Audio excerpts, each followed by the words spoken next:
മായ വ്ളോഗ്സിൻ്റെ പുതിയൊരു വീഡിയോയിലേക്ക് എല്ലാവർക്കും സ്വാഗതം. ഇന്ന് കോൺകൃഷിയെക്കുറിച്ചാണ് ഞാൻ ഇവിടെ നിങ്ങൾക്ക് ഒരു വീഡിയോ ആയിട്ട് ചെയ്യണത്. അപ്പോൾ ഞാൻ പെല്ലറ്റിലാണ് ഇപ്പോൾ ചെയ്തുകൊണ്ടിരിക്കുന്നത്. ആദ്യം ചകിരിച്ചോറിലും പിന്നെ വൈക്കോലിലൊക്കെ ചെയ്തിരുന്നു. അപ്പോൾ ഒന്നും നല്ല വിളവ് കിട്ടിയിരുന്നില്ല. ഒരു 20 വർഷമായിട്ട് ചെറിയ രീതിയിലൊക്കെ കോൺകൃഷി ചെയ്തിരുന്നു, വിജയിച്ചിരുന്നു. പക്ഷേ വിളവൊന്നും അങ്ങനെ അത്ര കാര്യമായിട്ടുണ്ടായിരുന്നില്ല. ഇപ്പോൾ പെല്ലറ്റിൽ കോൺകൃഷി ചെയ്ത് തുടങ്ങിയപ്പോൾ നല്ല രീതിയിൽ വിളവ് കിട്ടുന്നുണ്ട്. അപ്പോൾ ഇപ്പോൾ അത്യാവശ്യം വരുമാനമൊക്കെ കോൺകൃഷിയിൽ നിന്ന് കിട്ടി തുടങ്ങിയിട്ടുണ്ട്. അപ്പോൾ അതിൻ്റെ രീതികൾ നിങ്ങൾക്കും കൂടിയിട്ട് ഞാൻ ഇവിടെ പരിചയപ്പെടുത്തി തരാം. നമുക്ക് പെല്ലറ്റിൽ എങ്ങനെ ഇതൊക്കെ ബഡ് അത് വിത്തുകൾ ഇടുന്നതൊക്കെ മുതൽ കാണിച്ചു തരാം. അപ്പോൾ നമുക്ക് പെല്ലറ്റ് നിറയ്ക്കേണ്ടത് കാട്ടിത്തരാം കേട്ടോ. ആദ്യം നമ്മൾ കോൺകൃഷി ചെയ്യുമ്പോൾ ഡെറ്റോൾ എപ്പോഴും അടുത്തുണ്ടായിരിക്കണം. ഡെറ്റോൾ ഇട്ടിട്ട് നന്നായി കയ്യിലൊക്കെ ഒന്ന് സ്ക്രബ് ചെയ്ത് കൊടുക്കാം. അതിന് ശേഷം നമ്മൾ ഇതിലിവിടെ പെല്ലറ്റ് ഞാൻ 1 കിലോ അളന്നെടുത്ത് വെച്ചിട്ടുണ്ട്. നല്ല കട്ടിയുള്ള കവറാണ് കേട്ടത്.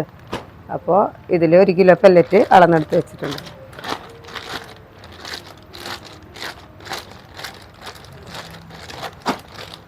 ഈ പെല്ലറ്റിലേക്ക് നമ്മൾ 1.5 ലിറ്റർ വെള്ളം, 1 കിലോ പെല്ലറ്റിലേക്ക് 1.5 ലിറ്റർ തിളപ്പിച്ച, അപ്പോൾ തന്നെ തിളപ്പിച്ച നല്ല വെട്ടി തിളച്ച വെള്ളം ഇതിലേക്ക് ഒഴിക്കുക.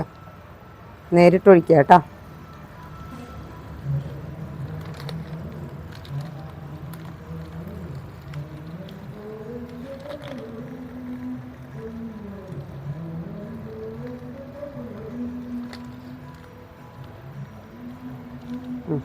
മുഴുവൻ വെള്ളം ഒഴിച്ച് അത് കഴിഞ്ഞിട്ട് നമ്മൾ ഒന്നും ചെയ്യണ്ട. ഇപ്പോൾ ഇതിങ്ങനെ തന്നെ കെട്ടി വയ്ക്കും.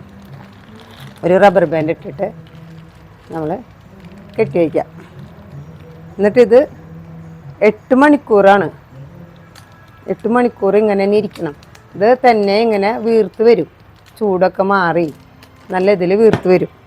അപ്പോൾ 8 മണിക്കൂർ കഴിഞ്ഞതിന് ശേഷം മാത്രമാണ് നമ്മളിതിൽ കൂണിൻ്റെ വിത്തുകൾ ഇട്ട് കൊടുക്കാൻ പാടുള്ളൂ. അപ്പോൾ ഇത് ഇങ്ങനെ തന്നെ ഇരിക്കട്ടെ. അതിന് ശേഷം നമുക്ക് 8 മണിക്കൂർ കഴിഞ്ഞിട്ട് കൂണിൻ്റെ വിത്ത് ഇടുന്നത് കാട്ടിത്തരാം. 8 മണിക്കൂർ കഴിഞ്ഞിട്ടുണ്ട്. കുതിർത്തി വെച്ചിട്ടുള്ള പെല്ലറ്റാണ് കേട്ടോ അത്. അപ്പോൾ ഇത് നമുക്കിനി ഇതിലേക്ക് വിത്തിടാം.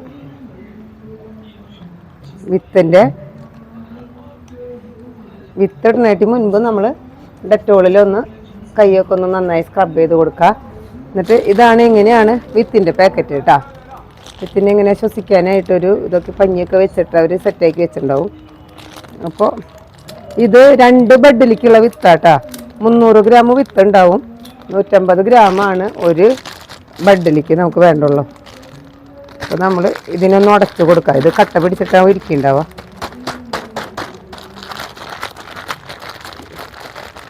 വേറെ ഒന്നിരിക്കും വേറെ ഒന്നും ചെരിഞ്ഞ് ഇങ്ങനെ മിക്സ് ചെയ്യൊന്നും വേണ്ട. ഇതിൽ തന്നെ വെച്ചിട്ട് ഇങ്ങനെ ആക്കി കൊടുത്താൽ മതി. ഇത് നമ്മൾ മണിച്ചോളത്തിലാണ് കേട്ടോ ഈ വിത്ത് ചെയ്തുള്ളത്. ഇതൊരു ഫംഗസാന്നറിയാലോ. അപ്പോൾ അത് ഈ മണിച്ചോളത്തിൽ ഈ ഫംഗസ് ചെയ്തിട്ടുള്ളതാണ്. ഗോതമ്പിലുണ്ടാവും, പിന്നെ നെല്ലിലുണ്ടാവും. ഇത് മണിച്ചോളത്തിലാണ്. ഇതിൻ്റെ പകുതി വിത്ത് നമുക്ക് വേണ്ടുള്ളൂ കേട്ടോ. നമുക്കിത് ഇങ്ങനെ തന്നെ ഇട്ട് കൊടുക്കാം. കൈയൊന്നും ടച്ച് ചെയ്യണ്ട കേട്ടോ. ഇതിലേക്ക് നമുക്കിതിൽ ഇവിടെ തന്നെ ഇട്ട് കൊടുക്കാം.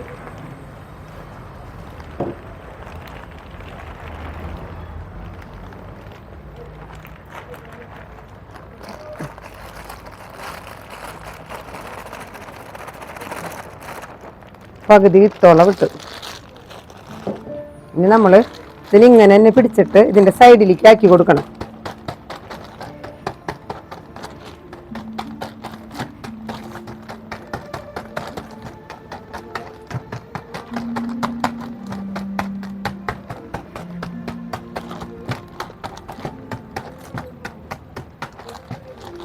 കണ്ട സൈഡിലേക്കൊക്കെ വിത്ത് ആക്കി കൊടുത്തു. ഇതാ ഇനി ഇത് 2 ഇതിൽ വേണമെങ്കിൽ നമുക്ക് ചെയ്ത് വെക്കാം. ഒന്ന് ഇതാണ് ഈ പേപ്പർ പ്ലാസ്റ്റർ. ഇത് മെഡിക്കൽ ഷോപ്പിൽ നിന്ന് വാങ്ങിക്കാൻ കിട്ടും. ഇത് നമ്മൾ മുറിവൊക്കെ ഡ്രസ് ചെയ്യുമ്പോൾ കിട്ടുന്നതാണ്. ഇത് ശ്വസിക്കാനുള്ളതാണ്. നമ്മൾ റബ്ബർ ബാൻഡ് ഇട്ടൊന്നും വെക്കണില്ല. 2 ടൈപ്പിൽ ചെയ്യാൻ പറ്റും കേട്ടോ. ഒന്ന് ഇതിന് വേണമെങ്കിൽ ഇതിനെ ഇങ്ങനെ വെച്ചിട്ട്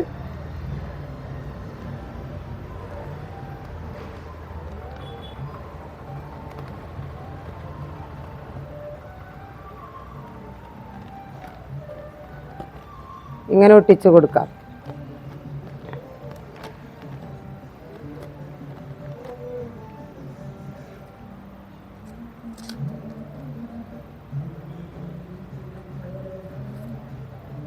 ഇങ്ങനെ വേണമെങ്കിലും ഒട്ടിച്ചിട്ട് ഇതിൽ ശ്വസിക്കാതിന് ഇങ്ങനെ വേണമെങ്കിലും ആക്കി നമുക്ക് എടുത്ത് വയ്ക്കാം. അതല്ലാന്നുണ്ടെങ്കിൽ വേറൊരു ടെക്നിക്ക് ഉണ്ട്. ഇതിന് ഫുള്ളായിട്ട് ഇങ്ങനെ മൂടി വയ്ക്കണം കേട്ടോ. അതല്ലാന്നുണ്ടെങ്കിൽ ഇങ്ങനെ വേണ്ട, ഞാൻ 2 വിധത്തിൽ കാണിച്ചു തരുന്നതാട്ടാ. ഇതിന് നമുക്ക് റബ്ബർ ബാൻഡ് ഇട്ട് വയ്ക്കാം.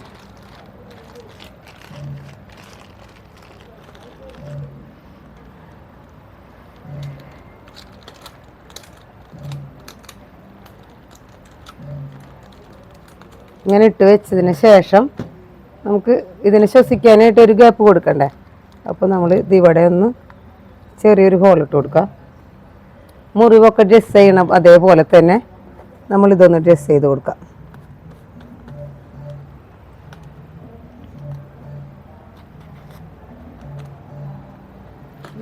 രണ്ട് ഹോളിട്ട് കൊടുക്കാം. ഇതിൽ ശ്വസിച്ചോളും. വേറെ ഇനി ഇതൊന്നും ചെയ്യണ്ട കേട്ടോ. ഇതിൽ വേറെ ഹോളുകളൊന്നും ഇടണ്ട.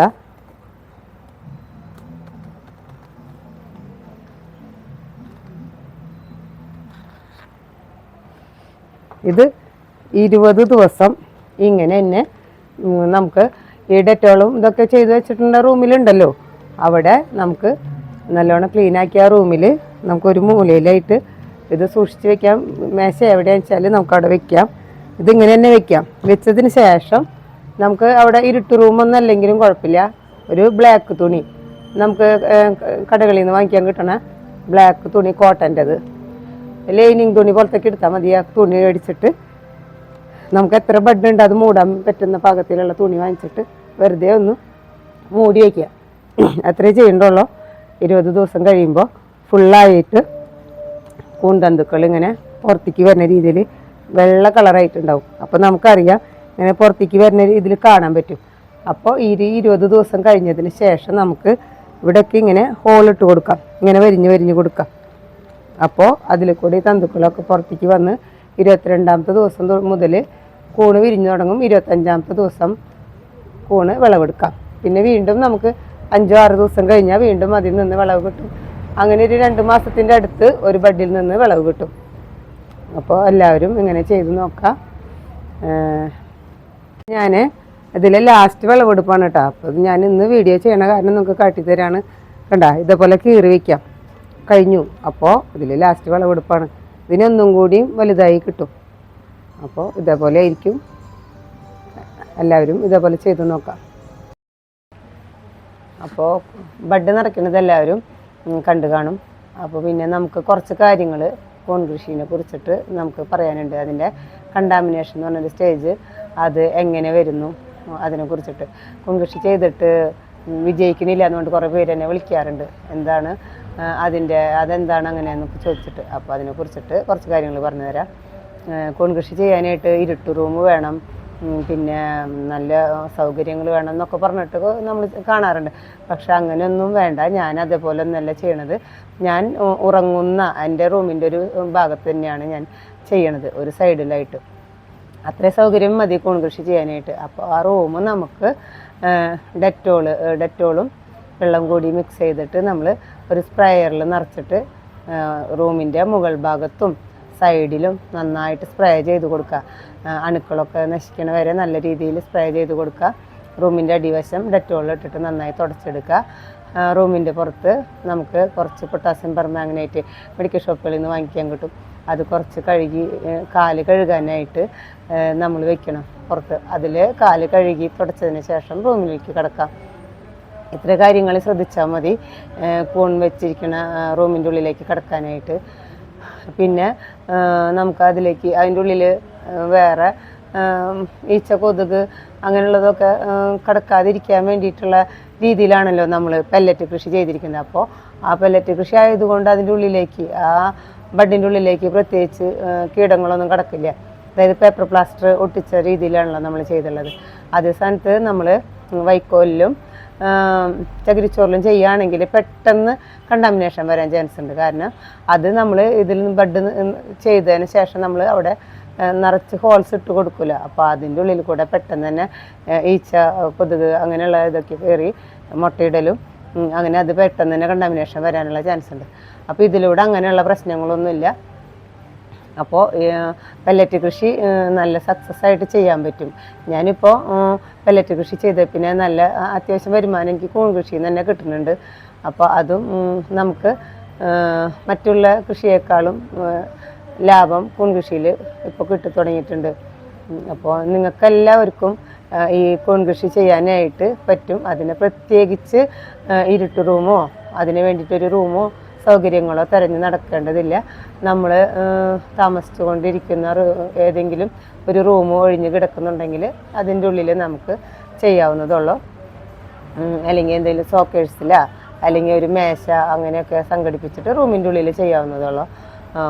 പിന്നെ ഒരു ബഡിൽ നിന്ന് ചിലർ പറഞ്ഞു 6 മാസം വിളവ് കിട്ടുമെന്ന് ഒക്കെ ഇങ്ങനെ കണ്ടു, വീഡിയോയിലൊക്കെ കണ്ടു പെല്ലറ്റിൽ. എനിക്ക് അങ്ങനെയൊന്നും കിട്ടിയില്ല. എനിക്ക് നമുക്ക് സാധാരണ വൈക്കോലിലും ചകിരിച്ചോറിലൊക്കെ ചെയ്യുമ്പോൾ കിട്ടുന്ന അതേ സ്റ്റേജിലുള്ള അത്രയ്ക്ക് ദിവസങ്ങൾ തന്നെയാണ് എനിക്ക് വിളവ് കിട്ടിയത്.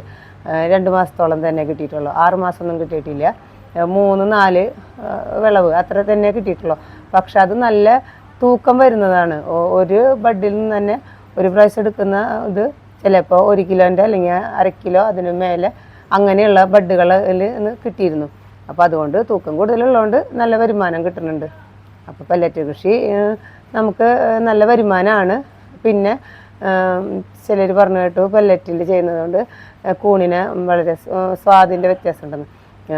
ഇത് ഈ പെല്ലറ്റിൽ ചെയ്തപ്പോൾ ഇത് കൊണ്ടുപോയി കഴിച്ചവർ പറഞ്ഞു നല്ല മാംസം കൂടുതലാണ് പെല്ലറ്റിൽ ചെയ്യുമ്പോൾ. മറ്റേ വൈക്കോലിൽ ഇതിലും ചെയ്യണായിട്ട് നല്ല മാംസമുള്ള കൂണാണ് കിട്ടുന്നത്. അതുകൊണ്ട് നല്ല രുചി കൂടുതൽ ഇതിനാന്നാണ് പറയണത്, നല്ല മാംസമുള്ളത് കൊണ്ട്. പിന്നെ നല്ല വളർച്ചയുണ്ട്, നല്ല വലിയ കൂണാണ് കിട്ടുന്നത്. അപ്പോൾ നമുക്ക് വരുമാനം കൂടുതൽ പെല്ലറ്റിൽ ചെയ്യുമ്പോൾ തന്നെയാണ് കിട്ടുന്നത്. അപ്പോൾ നിങ്ങളെല്ലാവരും കൂൺ കൃഷി ചെയ്യണം. ചെറിയ സ്ഥലത്തായാലും കൂൺ കൃഷി ചെയ്യണം. പെല്ലറ്റിൽ ചെയ്ത് കഴിഞ്ഞാൽ നല്ല വരുമാനം കിട്ടും. അപ്പോൾ എല്ലാവരും ഇത് ഒന്ന് ചെയ്ത് നോക്കുക.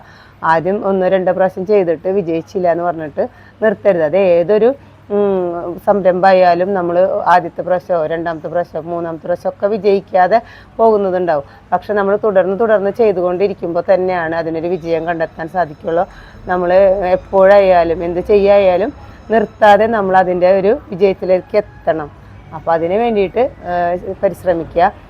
അങ്ങനെ പരിശ്രമിക്കാത്തത് കൊണ്ട് തന്നെയാണ് കൂൺ കൃഷി ആരും ചെയ്യാണ്ട് കൂൺ കൃഷി ചെയ്യാൻ പറ്റുന്നില്ല എന്ന് പറഞ്ഞിട്ട് അത് ഉപേക്ഷിക്കുന്നത്. അത് ചെയ്ത് നമുക്ക് എങ്ങനെയാണ് അതിൻ്റെ ഈസി ആയിട്ടുള്ള ഒരു മെത്തേഡ് നമ്മൾ കണ്ടുപിടിക്കണം. അത് തുടർന്ന് ചെയ്യാനുള്ള ഒരു ഇത്. അപ്പോൾ അത് കണ്ടുപിടിച്ച് കഴിഞ്ഞാൽ നമുക്ക് കൂൺ കൃഷി വളരെ വിജയകരമായി തന്നെ മുന്നോട്ട് കൊണ്ടുപോകാം. അപ്പോൾ ഇന്നത്തെ വീഡിയോ നിങ്ങൾക്കെല്ലാവർക്കും ഇഷ്ടമായെന്ന് കരുതുന്നു. Thank you. പുതിയൊരു വീഡിയോയുമായിട്ട് നമുക്ക് വീണ്ടും കാണാം.